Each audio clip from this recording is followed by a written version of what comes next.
ناظرین گرامی قدر، السلام علیکم ورحمۃ اللہ وبرکاتہ۔ میں ہوں آپ کا میزبان انصار عزیز ندوی، اور آپ اس وقت سیدھی بات ٹی وی چینل کے جاری پروگرام پیغام فرقان کی 67ویں قسط ملاحظہ فرما رہے ہیں۔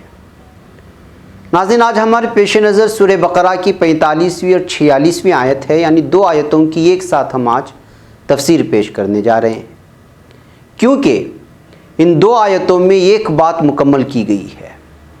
پہلے آیات کی حسب معمول تلاوت کی جائے گی، اور پھر آیت کے ایک ایک لفظ کے معنی اور پھر محاورتی اردو زبان میں آیت کا ترجمہ آپ لوگوں کے سامنے پیش کیا جائے گا۔ آئیے آگے بڑھتے ہیں ناظرین۔ اعوذ باللہ من الشیطان الرجیم، بسم اللہ الرحمن الرحیم۔ وَاسْتَعِينُوا بِالصَّبْرِ وَالصَّلَاةِ وَإِنَّهَا لَكَبِيرَةٌ إِلَّا عَلَى الْخَاشِعِينَ الَّذِينَ يَظُنُّونَ أَنَّهُمْ مُلَاقُو رَبِّهِمْ وَأَنَّهُمْ إِلَيْهِ رَاجِعُونَ۔ الفاظ کے معنی ہیں وَاسْتَعِينُوا، اور تم مدد حاصل کرو، بِالصَّبْرِ، صبر سے، وَالصَّلَاةِ، اور نماز سے، وَإِنَّهَا، اور وہ، لَكَبِيرَةٌ، بڑی دشوار، الا مگر، علی پر، الخاشعین، عاجزی کرنے والے۔ اگلی آیت، الذین، وہ جو، یظنون، یقین رکھتے ہیں، انہم، کہ وہ، ملاقو، روبرو ہونے والے، ربہم، اپنے رب کے، وانہم، اور یہ کہ وہ، الیہ، اس کی طرف، راجعون، لوٹنے والے ہیں۔ ناظرین، ہر حال میں اللہ ہی سے مدد چاہو، صبر اور نماز سے بلا شبہ صبر اور نماز بھاری ہے، مگر ان لوگوں پر نہیں جو اللہ کے آگے عاجزی اختیار کرنے والے ہوتے ہیں۔ یہ پہلی آیت کا مکمل ترجمہ۔ دوسری آیت، یہی وہ لوگ ہیں جو یقین رکھتے ہیں کہ انہیں اپنے رب کے روبرو حاضر ہونا ہے اور بلا شبہ اسی کی طرف پلٹ کر کے جانا ہے۔ ناظرین، بنی اسرائیل سے خطاب جاری ہے۔ بنی اسرائیل کو ان کے اپنے انبیاء کی اس دعوت کی طرف پلٹنے کی تلقین کی جا رہی ہے، جس کے اہم اجزاء نماز اور صبر ہیں۔ نماز ہر زمانے میں ایک بھاری کام رہا ہے، مگر ان لوگوں کے لیے یہ کبھی بھاری نہیں رہا جو عاجزی اختیار کرنے والے ہوتے ہیں۔ ایسے لوگ اپنے رب کے روبرو حاضر ہونے کا یقین رکھتے ہیں، اور ان کا ایمان ہوتا ہے کہ ایک دن اسی کی طرف پلٹ کر کے جانا ہے۔ اگر آپ پر نمازیں بھاری ہو رہی ہیں تو سمجھ لیجئے گا کہ کچھ کھوٹ ہے آپ کے ایمان میں۔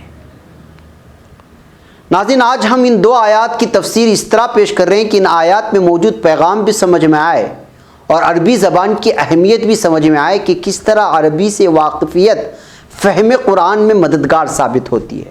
فہم قرآن یعنی قرآن کو سمجھنے میں۔ آئیے ناظرین، ہم آیات کے ایک ایک جز پر غور کرتے ہیں، ان میں موجود پیغام کی گہرائی تک پہنچنے کی کوشش کرتے ہیں۔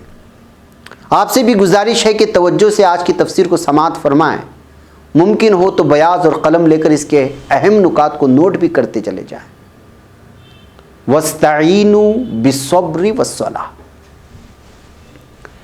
ان الفاظ پر غور فرمائیں۔ استعانہ، یستعین، استعانتاً، یہ الفاظ مدد طلب کرنے کے لیے، استعانت طلب کرنے کے لیے آتے ہیں۔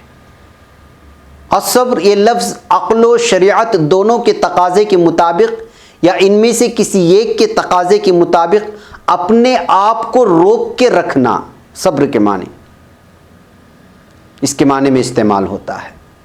صبر ایک عام لفظ ہے جسے ہم سب استعمال کرتے رہتے ہیں۔ کسی مصیبت پر کوئی ایکشن نہ لینے کے لیے اپنے نفس کو روکے رکھنے اور کسی چیخ و پکار کے بغیر سب کچھ اللہ پر چھوڑ دینے کو صبر کہتے ہیں۔ اس کے علاوہ چیخ و پکار یہ صبر کی ضد میں آتے ہیں۔ جنگ میں نفس کو روک رکھنے کو شجاعت کہا جاتا ہے، گویا صبر کرنا شجاعت کا نام ہے۔ مفردات القرآن میں جا کر کے آپ محسوس کر سکتے ہیں اس کے ترجمے کو۔ صبر کے مختلف پہلوؤں کو مزید سمجھنے کے لیے یہ چند آیتیں آپ کی خدمت میں پیش کی جا رہی ہیں۔ آپ ملاحظہ فرمائیں کہ جان و مال کے نقصان پر صبر کرنا کیا ہے۔ سورہ بقرہ کی 55ویں آیت میں ارشاد فرمایا گیا وَلَنَبْلُوَنَّكُمْ بِشَيْءٍ مِّنَ الْخَوْفِ وَالْجُوعِ وَنَقْصٍ مِّنَ الْأَمْوَالِ وَالْأَنفُسِ وَالثَّمَرَاتِ وَبَشِّرِ الصَّابِرِينَ، یعنی اور ہم کسی قدر خوف اور بھوک، مال اور جانوں کے نقصان، نیز میووں اور فصلوں کے خسارے سے تمہاری آزمائش کریں گے تو صابرین کو اللہ تعالیٰ کی خوشنودی بشارت سنا دیجیے گا۔ اس کے علاوہ ناظرین، دشمن کے مقابلے میں صبر کرنے کا مطلب کیا ہے؟ تیسری سورہ آل عمران کی 200ویں یعنی کہ 200ویں آیت میں ہے کہ یا ایھا الذین آمنوا اصبروا وصابروا ورابطوا واتقوا اللہ لعلکم تفلحون، یعنی اے اہل ایمان، کفار کے مقابلے میں ثابت قدم رہو اور استقامت رکھو اور مورچوں پر جمے رہو اور اللہ کا تقوی اختیار کرو تاکہ مراد حاصل کرو۔ اس کے علاوہ دعوت و تبلیغ میں صبر کی کیا اہمیت ہوتی ہے؟ 31ویں سورہ لقمان کی 17ویں آیت میں ہے یا بنی اقم الصلاۃ وامر بالمعروف وانہ عن المنکر واصبر علی ما اصابک ان ذلک من عزم الامور، یعنی لقمان نے کہا اے میرے بیٹے، نماز کی پابندی رکھنا اور لوگوں کو اچھے کام کرنے کا حکم دینا اور بری باتوں سے منع کرتے رہنا، اور اس سلسلے میں جو مصیبت تجھ پر واقع ہو اس پر صبر کرنا بے شک یہ بڑی ہمت کا کام ہے۔ صبر کرنا ان ذالک من عزم الامور، بڑی ہمت کا کام ہے۔ دوسروں کو معاف کر دینا بھی کیا صبر کے ضمن میں آتا ہے؟ یہ بھی ایک سوال ہے۔ جی ہاں، یہ بھی صبر کے ہی ضمن میں آتا ہے۔ 16ویں سورہ نحل کی 126ویں آیت میں ہے وَإِنْ عَاقَبْتُمْ فَعَاقِبُوا بِمِثْلِ مَا عُوقِبْتُمْ بِهِ وَلَئِنْ صَبَرْتُمْ وَهُوَ خَيْرٌ لِلصَّابِرِينَ، یعنی اور اگر تم ان کو تکلیف دینا چاہو تو اتنی ہی دو جتنی تکلیف تم کو ان سے پہنچی ہے، اور اگر صبر کرو تو صبر کرنے والوں کے لیے بہت ہی اچھا ہے، اللہ انہیں اجر عظیم سے نوازے گا، یہ کہنا ہے۔ ناظرین، آیات کے مطالعے سے بات صاف ہو جاتی ہے کہ صبر زندگی میں کامیابی حاصل کرنے کا ایک سنہری کلید ہے، گولڈن کی جس کو کہا جاتا ہے۔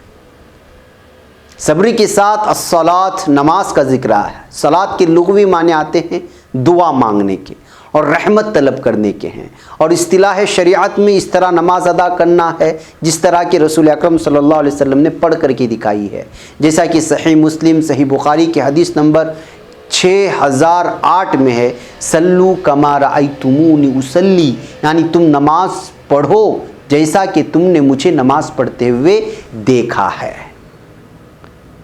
صاحب تفہیم القرآن بھی لکھتے ہیں اگر تمہیں نیکی کے راستے پر چلنے میں دشواری محسوس ہوتی ہے تو اس دشواری کا علاج صبر اور نماز ہے، ان دو چیزوں سے تمہیں وہ طاقت ملے گی جس سے راہ آسان ہو جائے۔ سید قطب شہید رحمۃ اللہ علیہ ایک جگہ لکھتے ہیں صبر سے استعانت کی ضرورت بار بار پڑتی ہے، یہی وہ زاد راہ ہے جو ہر مشقت کا مقابلہ کرنے کے لیے ناگزیر ہے، اور سب سے زیادہ مشقت کا کام یہ ہے کہ انسان حق کے احترام، اس کے لیے ایثار اور حقیقت کے اعتراف اور اس کے آگے سر تسلیم خم کرنے کے لیے سرداری و پیشوائی کے منصب اور اس سے وابستہ مفادات و منافع سے دستبردار ہو جائے۔ اور پھر نماز سے استعانت کا مطلب کیا ہے؟ نماز بندے اور رب کے درمیان ربط و ملاقات کا نام ہے، ایسا ربط جس سے دل کو قوت حاصل ہوتی ہے اور روح اللہ تعالیٰ سے تعلق کا احساس کراتی ہے۔ نماز سے انسان کو راہ حق میں سفر کے لیے وہ زاد راہ ملتا ہے جو دنیا کی تمام ساز و سامان سے زیادہ قیمتی ہے۔ رسول اکرم صلی اللہ علیہ وسلم کو جب کوئی پریشانی لاحق ہوتی تو آپ نماز کی طرف لپکتے، حالانکہ اللہ تعالیٰ سے آپ کا تعلق بہت پختہ تھا اور آپ کی روح وحی و الہام کے ذریعے اللہ سے مربوط تھی۔ یہ سرچشمہ حیات آج بھی ہر اس مومن کے دسترس میں ہے جسے رائے حق کے لیے توشہ درکار ہو، جو دوپہر کی شدید گرمی میں بھی سیرابی کا طالب ہو، جو ہر طرف سے مدد کے مسدود ہونے پر مدد کا طالب ہو، اور سامان سفر کے ختم ہو جانے کے بعد اسے زاد راہ کی ضرورت ہو، تو اس کے لیے نماز اور صبر ہے۔ ناظرین، وَإِنَّهَا کی ضمیر کا مرجع الصلاۃ ہے، وَإِنَّهَا میں ہا ہے، ہا ایک ضمیر ہے، اور وہ کس کی طرف لوٹ رہی ہے؟ مرجع صلاۃ کی جانب۔ لکبیرہ، اس میں لکبیرہ کے لفظ میں ایک لام ہے، شروع میں آپ محسوس کر رہے ہوں گے، وہ تاکید کے لیے ہے۔ تاکید یعنی کہ اس پر دباؤ ڈال کر کے بولنے کے لیے۔ کبیرہ کے معنی ثقیل اور بوجھل کے آتے ہیں، یعنی نماز طبیعت پر گراں اور بھاری ہے۔ ظاہر سی بات ہے کہ ہم بڑے سے بڑی بوجھ اٹھا لیتے ہیں، بھاگم بھاگ ایک ایک گھنٹہ تفصیل سے کہیں بیٹھ جاتے ہیں، ہم کو کوئی چیز بوجھ محسوس نہیں ہوتی۔ ایک مجلس میں بیٹھ جاتے ہیں تو 5 گھنٹے بیٹھ جاتے ہیں، اور دنیوی چیزوں سے وابستہ ہر وہ چیز کر لیتے ہیں، لیکن 5 منٹ کی نماز ادا کرنے کے لیے وہ ہم پر بڑی ہی گراں ہوتی ہے اور بڑی بھاری ہوتی ہے۔ مگر سوال یہ ہے کہ کس کے لیے بھاری ہے؟ اسی کے لیے بھاری ہے جس کی زندگی میں دین رچا بسا نہ ہو، اور وہ شخص جو اسلام اور ایمان کی چاشنی سے محروم ہو، اس پر نماز کی پابندی بڑی شاق گزرتی ہے۔ اللہ، مگر، ایک کلمہ استثناء ہے جو مگر کے معنی میں استعمال ہوتا ہے۔ خاشعین اس میں فاعل ہے، یعنی ڈرنے والے، عاجزی کرنے والے۔ ان الفاظ پر بھی آپ غور فرمائیں، خشع یخشع خشعا و خشوعا، عجز و انکسار کا اظہار کرنا، خاشعون عاجزی اختیار کرنے والا، اور اس کی جمع آئے گی خاشعون، جس کو یہاں پہ استعمال کیا گیا ہے، اللہ کی وجہ سے خاشعین ہوا۔ خشوع اختیار کرنے والے لوگ آخر کون ہیں؟ نماز بار اور بھاری نہیں ہے جو لوگ خشوع اختیار کرنے والے ہیں۔ تو یہ خشوع اختیار کرنے والے کون لوگ ہیں؟ الذین، آگے کی آیت میں واضح کر دیا، الذین، وہ لوگ جو، یظنون، اس کا مادہ ہے زوئے، اگر آپ اردو میں بولیں گے، عربی میں پڑھیں گے وا، نون، ظن یظن ظنن، یعنی یقین کرنا۔ انہم، ان الگ ہے، ہم الگ ہے، یعنی بلا شبہ وہ، ملاقو ایک لفظ آ رہا ہے، اس کا مادہ ہے لام قاف یا، لاقا یلاقی، یعنی ملنا، کسی کے سامنے آنا۔ اس سے اس میں فاعل ملاقون، حاضر ہونے والے، سامنے آنے والے، مضاف ہونے کی وجہ سے نون یہاں پر گر گیا ہے، ملاقونہ کا نون گرا دیا گیا اس لیے کہ مضاف کا یہ ہے۔ ربہم، رب الگ ہے، ہم الگ ہے، یعنی اپنے رب سے، مطلب یہ کہ جو لوگ اپنے رب کے پاس حاضر ہونے والے ہیں، وَإِنَّهُمْ، اور بے شک وہ، الیہ، الہ الگ ہے، ہی الگ ہے، طرف اس کے، راجعون، را جیم عین، رجع یرجع رجعا، یعنی لوٹنا، واپس ہونا۔ اس سے اس میں فاعل راجعون بن گیا، یعنی لوٹنے والے۔ عبادت میں خشوع و خضوع وہی لوگ اختیار کرتے ہیں جنہیں اپنے رب کے حضور کھڑے ہونے کا قوی یقین ہوتا ہے، اور یقین ان کے لیے مشکلات و مصائب پر صبر اور صلات سے آسان ہو جاتا ہے۔ ناظرین، آیات کے الفاظ کی اس تشریح کے ذریعے جب ہم قرآن کا مطالعہ کرتے ہیں تو بات کی گہرائی سمجھ میں آتی ہے، ورنہ ہوتا یہ ہے کہ تفسیر کے نام پر صرف ایک تقریر آپ کے سامنے آ جاتی ہے، اور اللہ تعالیٰ کے کلام کی گہرائی جو ان آیات کے الفاظ اور اس کے گرامرز کی روشنی میں پیش ہونی چاہیے وہ پیش ہونے سے رہ جاتی ہے۔ اس لیے آج ہم نے تفسیر کا یہ اسلوب اختیار کیا ہے کہ آپ کو جو آیتیں ہوں گی اس کے ایک ایک چیز کو کھول کر کے آپ لوگوں کے سامنے رکھیں، تاکہ طلبہ بھی اس سے استفادہ کر سکیں، جو تفسیر کے طلبہ ہوتے ہیں، بڑے درجات کے طلبہ ہوتے ہیں۔ ناظرین، اب آخر میں ہم آیات مبارکہ میں موجود حکمت و بصیرت کی نکات پیش کرنے کی کوشش کریں گے۔ صبر اور صلات مسلمانوں کے دکھوں اور پریشانیوں میں اللہ تعالیٰ کی طرف سے بہترین انعام ہے، اور خصوصاً آج جب کہ عالم اسلام پر